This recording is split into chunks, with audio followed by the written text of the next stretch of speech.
अस्सलाम वालेकुम। Welcome back. आज हम आपको फर्स्ट ईयर की केमिस्ट्री का टॉपिक, वैसे ये सेकेंड ईयर की केमिस्ट्री में भी मौजूद है, बॉन्ड लेंथ आज आपको पढ़ाते हैं बिल्कुल लाइव यूएसए से। आपको फ्री में इस वक्त लेक्चर मिल रहा है। बॉन्ड लेंथ क्या है, एक ये पढ़ेंगे, और बॉन्ड लेंथ को कौन सी चीज़ें बॉन्ड लेंथ को कम करते हैं। एटमों के दरमियान, एक एटम और दूसरे एटम के दरमियान जो फासला है वो क्यों कम होता है, क्यों ज़्यादा हो जाता है, इस पे आज हम डिस्कशन करेंगे। और साथ में ये भी बताएंगे कि एक मॉलिक्यूल के अंदर कोवेलेंट कैरेक्टर है, तो वो कोवेलेंट कैरेक्टर से किस तरह से वो आयनिक कैरेक्टर हो जाता है। तो ये चीज़ें उसमें शामिल है। बड़ा इंटरेस्टिंग लेक्चर होगा आज का। तो पहले बॉन्ड लेंथ का इस पर आ जाते हैं डेफिनेशन की तरफ। बॉन्ड लेंथ है क्या चीज़, ये बहुत सिंपल है। यहाँ तो बहुत सिंपल है, बॉन्ड लेंथ सबको पता होगा, बहुत आसान है। एक एटम और दूसरा एटम के दरमियान जो कि आपस में मिले हुए हैं बॉन्ड के ज़रिए, वो भी कौन सा बॉन्ड होगा, कोवेलेंट बॉन्ड। ठीक है, हम लोग जो आज का डिस्कशन है ये कोवेलेंट बॉन्ड के हवाले से होगा। वैसे तो बॉन्ड आयनिक भी है।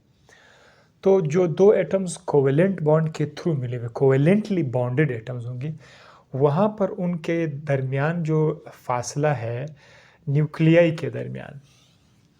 अब देखो, इस एटम के दरमियान ये इसका न्यूक्लियस है और ये इसका न्यूक्लियस है।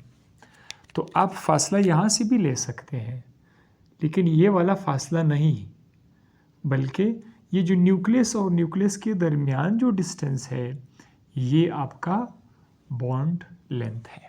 तो एक तो ये होगा बॉन्ड। अच्छा, ये बहुत, इससे आगे हम क्या देखने जा रहे हैं, पढ़ने जा रहे हैं, कैसे इसको डिटरमाइन किया जाता है बॉन्ड लेंथ को। तो बॉन्ड लेंथ को डिटरमाइन करने के लिए हम लोग इस्तेमाल करते हैं टेक्निक्स, हमारे पास है डायफ्रैक्शन। इस पर हम लोग फिज़िक्स के पॉइंट ऑफ व्यू से भी किसी दिन लेक्चर रिकॉर्ड करें, लेकिन आप सिर्फ याद रखिएगा diffraction, x-ray diffraction, electron diffraction या और स्पेक्ट्रल टेक्निक्स होते हैं, उसे हम डिटरमाइन करते हैं। लेकिन ये आज के लेक्चर का ऐसा नहीं है कि किस तरह डिटरमाइन करते हैं। बहरहाल टेक्निक्स है ये बॉन्ड लेंथ को डिटरमाइन करने के लिए। इसीलिए तो हमारे किताबों में आपको देखते हैं फलाने मालिक्यूल में बॉन्ड लेंथ इतना है, बॉन्ड लेंथ इतना है। तो ये कैसे पता चला, ये इन टेक्निक्स की वजह से पता चला। कोवेलेंट बॉन्ड लेंथ इंडिपेंडेंट है नेचर ऑफ द मॉलिक्यूल का।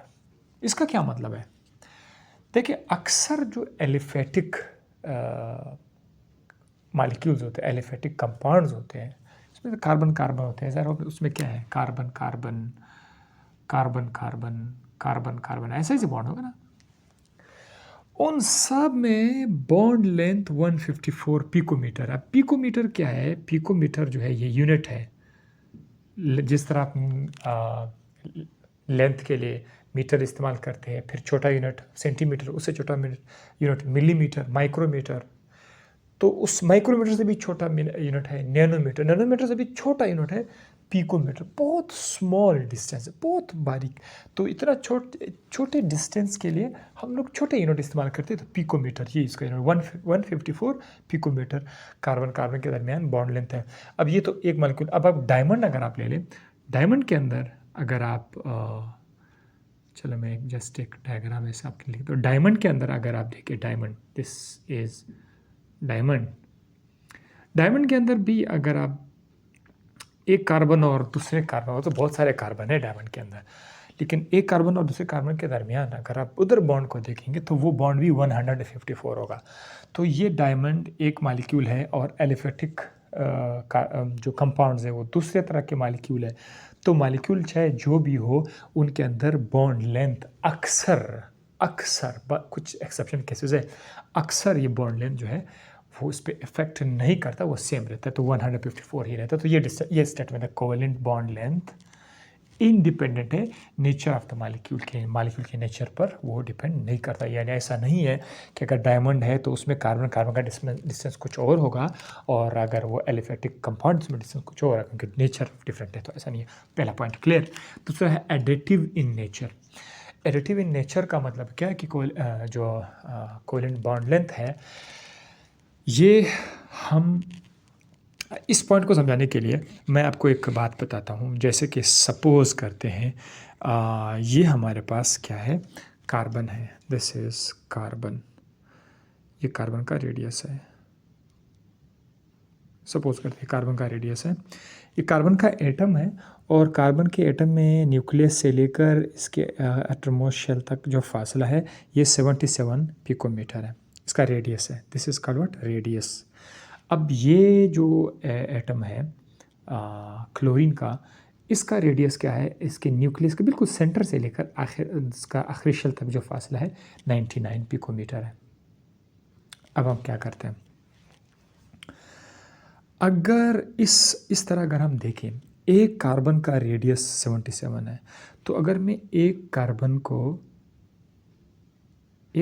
को अगर दूसरे कार्बन के साथ मिलाऊं तो उनके दरमियान डिस्टेंस फिर कितना होगा, इसका लेंथ कितना होगा, ये आप ऐड करो, जमा करो इसके रेडियस को। इस कार्बन का रेडियस कितना है, 77 है, इस कार्बन का रेडियस कितना है, 77 है, तो 77 को आप प्लस कर दे, इससे जो आंसर आएगा 154।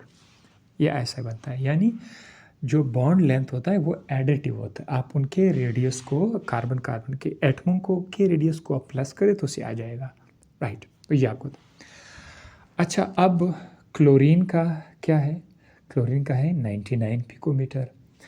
अगर मैं एक क्लोरीन के एटम को दूसरे क्लोरीन के एटम के साथ कंबाइन कर दूं तो इनके दरमियान जो डिस्टेंस होगा वो भी 99 प्लस 99 होगा, ठीक है, और ये आ जाएगा 198 पिकोमीटर। ऐसा ही होगा, बिल्कुल यहाँ तक सही है।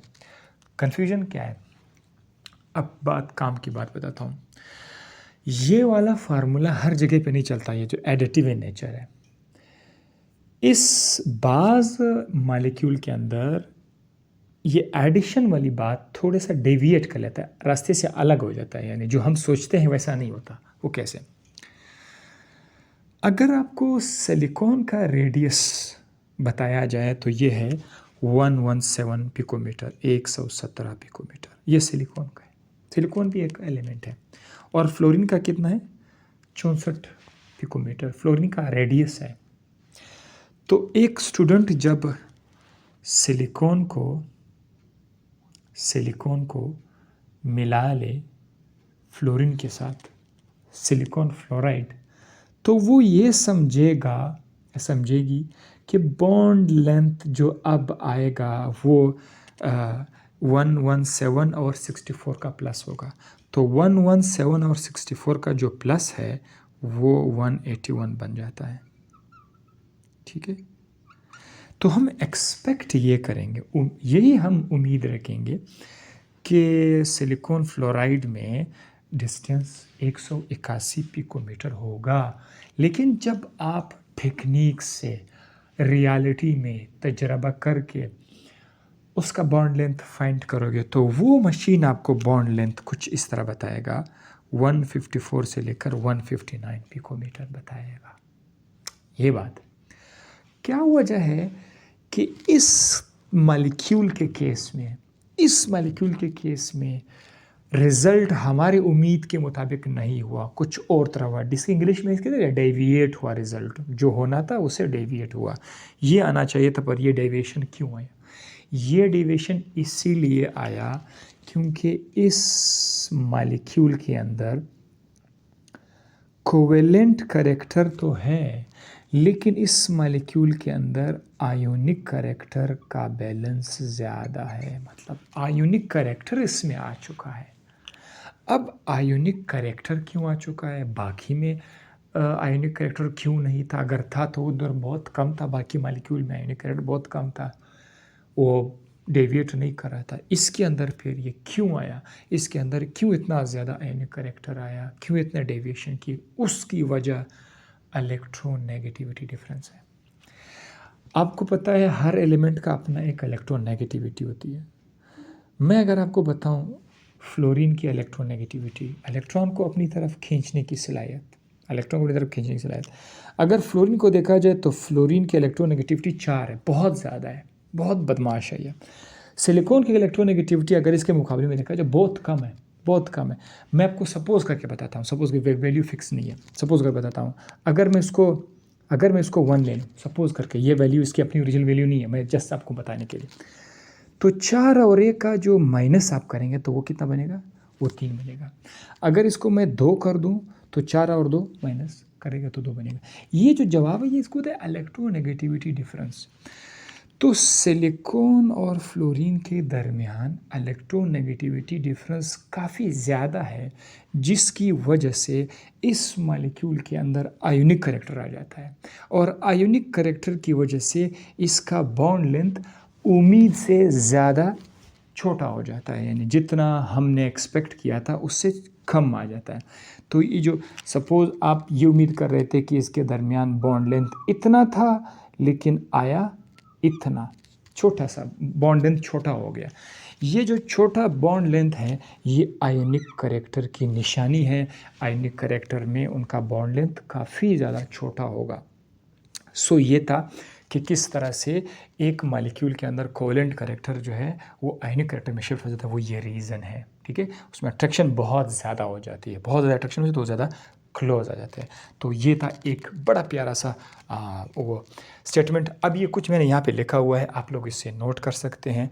यही बात है यहाँ पे लिखी हुई, this deviation is because of electronegativity difference, this causes shortening of the bond, इसकी वजह से बॉन्ड छोटा भी हो गया, bond length, and increase in ionic character. तो आयोनिक करैक्टर बॉन्ड लेंथ के साथ काफ़ी बड़ा इसका रिलेशन है। अब एक और चीज़ मैं आपको बताने जा रहा हूँ जो बॉन्ड लेंथ को छोटा बड़ा करता है, जो बॉन्ड लेंथ को मुतासिर करता है, वो है हाइब्रिडाइजेशन। आपको मैंने हाइब्रिडाइजेशन पढ़ाया हुआ है, sp3 हाइब्रिडाइजेशन, sp2 और sp हाइब्रिडाइजेशन, ये मैं आपको पढ़ा चुका हूँ। sp3 हाइब्रिडाइजेशन में अगर आप देखें तो उसमें s करैक्टर, अब हम ज़्यादा तफसील में नहीं जाएंगे, sp वगैरह वगैरह वो उसमें ऑलरेडी हो चुका है। s करैक्टर कम है, p3, 3 p है 1 s है, तो उसमें 25% जो है s करैक्टर है, और p चूँकि 3 है तो 75% जो है उसमें p करैक्टर है sp3 मॉलिक्यूल में।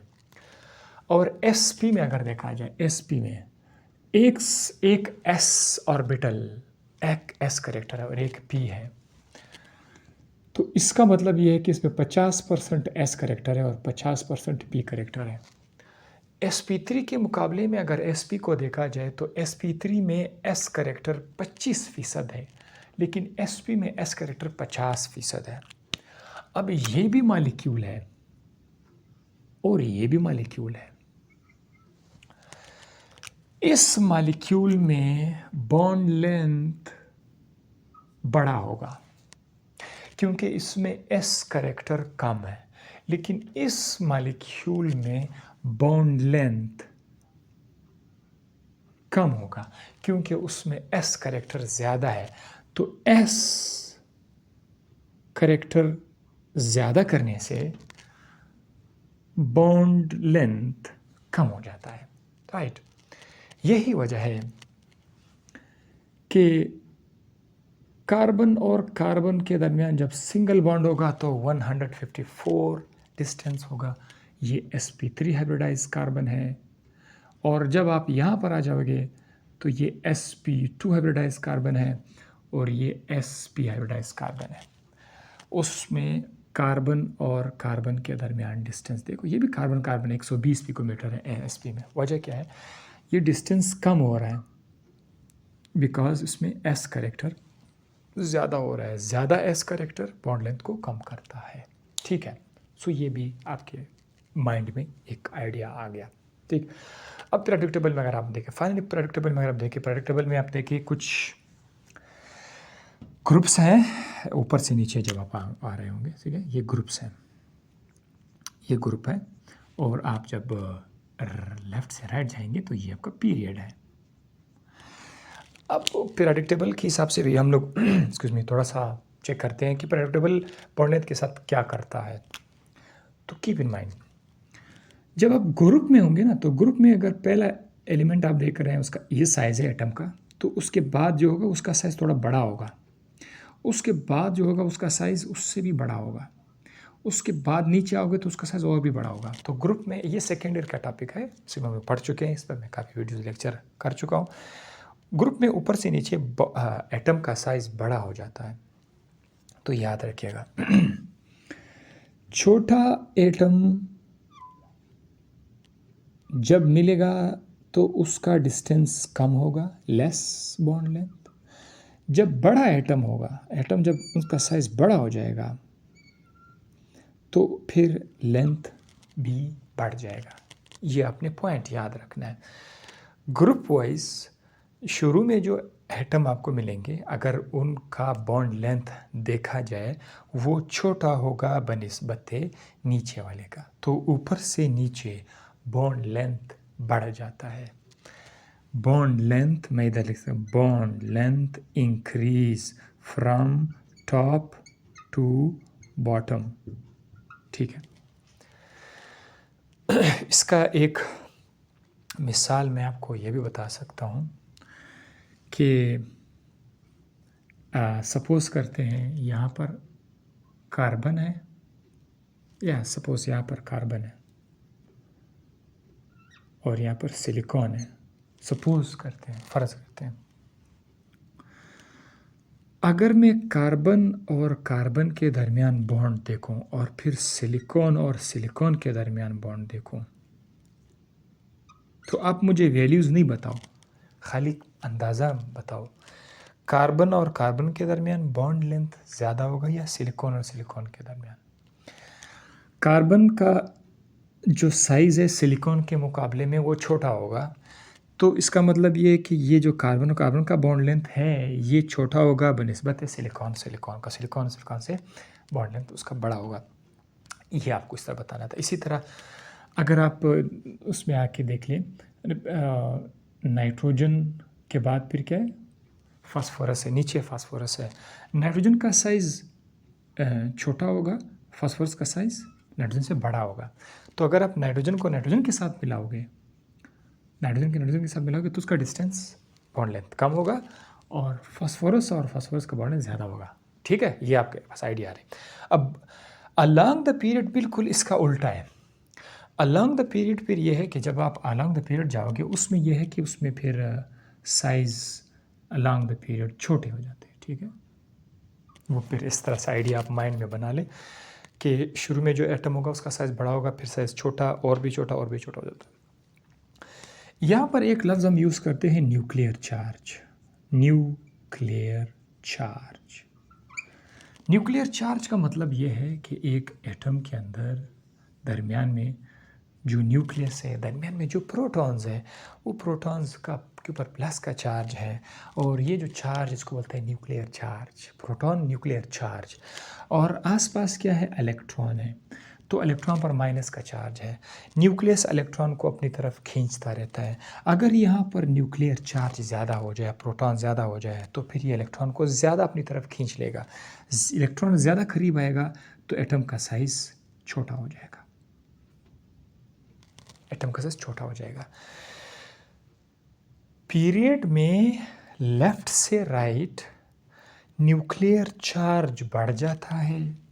जब न्यूक्लियर चार्ज बढ़ेगा तो इलेक्ट्रॉन्स न्यूक्लियस के करीब आएंगे, एटम का साइज़ छोटा होगा, बॉन्ड लेंथ छोटा हो जाएगा। तो इस तरफ बॉन्ड लेंथ डिक्रीज हो जाता है पीरियड में। ग्रुप में बॉन्ड लेंथ ऊपर से नीचे बढ़ रहा था, पीरियड में ये कम हो रहा है क्योंकि यहाँ पर न्यूक्लियर चार्ज बढ़ रहा है। यहाँ पर क्या होगा, न्यूक्लियर चार्ज यहाँ पर कम हो रहा है। जब आप ग्रुप में आओगे तो न्यूक्लियर चार्ज कम हो रहा होगा। ये था आज का एक ज़बरदस्त वीडियो लेक्चर बॉन्ड लेंथ के हवाले से। डेफिनेशन आज हमने पढ़ा किस तरह हम बॉन्ड लेंथ को डिटरमाइन करते हैं, और बॉन्ड लेंथ किस चीज़ पे डिपेंड करता है, बॉन्ड लेंथ किस तरह एडिटिव है। बॉन्ड लेंथ में अक्सर औक़ात हम दो एटमों का रेडियस ऐड करके बॉन्ड लेंथ का पता लगाते हैं, लेकिन बाज़ ऐसे मॉलिक्यूल होते हैं जिसमें अगर आप एटमों के रेडियस को आपस में जमा करोगे तो उससे सबको जवाब नहीं मिलता। इसी तरह से उसका फिर हमने रीज़न देखा कि ऐसा क्या है था, क्यों था, तो वो था कि इसके अंदर इलेक्ट्रोनेगेटिविटी का डिफरेंस बढ़ रहा था जो इसको कोवेलेंट से एन की तरफ शिफ्ट कर रहा था। ये रीज़न यहाँ पर आ गया। और फिर हमने आपको ये भी बता दिया कि हाइब्रिडाइजेशन भी बॉन्ड लेंथ को इफेक्ट करता है। हाइब्रिडाइजेशन में एस करेक्टर जैसे जैसे एस करेक्टर बढ़ता जाएगा बॉन्ड लेंथ कम हो जाएगा, एस करेक्टर कम तो बॉन्ड लेंथ ज़्यादा। फिर हमने ये भी देखा कि प्रेडिक्टेबल के अंदर बॉन्ड लेंथ किस तरह से, प्रेडिक्टेबल के अंदर बॉन्ड लेंथ जो है ग्रुप में top to bottom bond length बढ़ रहा था, लेकिन पीरियड में लेफ़्ट टू राइट जो था बॉन्ड लेंथ वो कम हो रहा था। हमने काफ़ी एग्जांपल्स भी आपको दे दी। सो बॉन्ड लेंथ एक लाइन वाला डेफिनेशन नहीं है, बल्कि इसके अंदर बहुत सारी चीज़ें हैं समझने के लिए। ये आपको बाद में काम आएंगी जब आप रिएक्शन कर रहे होते हैं, जब आप केमिस्ट्री के अंदर जाएंगे तो आप डिसाइड करेंगे कि कौन सा बॉन्ड टूट सकता है, कौन सा बॉन्ड नहीं टूट सकता है। तो आई होप ये लेक्चर आपको यहाँ से समझ आ गया होगा। आप फिर इसको स्क्रीनशॉट में ले सकते हैं। इसको फिर मैं इंग्लिश में अभी रिकॉर्ड करके अपलोड करता हूँ अपने दूसरे चैनल में। तो अपनी दुआओं में याद रखिएगा, अपना ख्याल रखिएगा, दूसरों का भी ख्याल रखिएगा। अपने लिए आसानी पहले पैदा करने से पहले दूसरों के लिए आसानी पैदा करें, दूसरों के लिए रास्ते हमवार कर दे। इंशाअल्लाह अल्लाह ताला आपके लिए रास्ते आसान कर देगा। दूसरों के लिए रास्तों में तकलीफ़ और मुश्किलात लाओगे तो अल्लाह ताला आपके रास्ते में मुश्किलात लाएंगे इंशाअल्लाह। तो दुआ में याद रखना। See you in the next video lecture.